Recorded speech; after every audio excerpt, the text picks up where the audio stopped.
Siguro yung impact sa akin ngayon sa marriage is nung time na sinabi mo na dito sa aspeto na to, naramdaman ko ang pagiging isang asawa. Nung sinabi mo sa akin na, sorry, ito yung siguro kahinaan ko, pasensya ka na. Kasi nung time na yon, ang feeling ko is, ay hindi pwede to.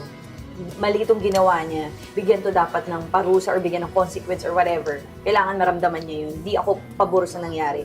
Pero nung sinabi mo yun, parang it took me a while para ma-realize ko na ganun ang pagiging isang asawa. You will love your husband, you will love your wife, kahit dun sa pagkakataon na ayaw mo, pero kailangan mahalin mo siya buo kasi yun yung pinakasalan mo. Thankful ako that we understand each other, we're in the same wavelength, sinusuportahan din natin yung isa't isa, kahit minsan hindi mo maunawaan.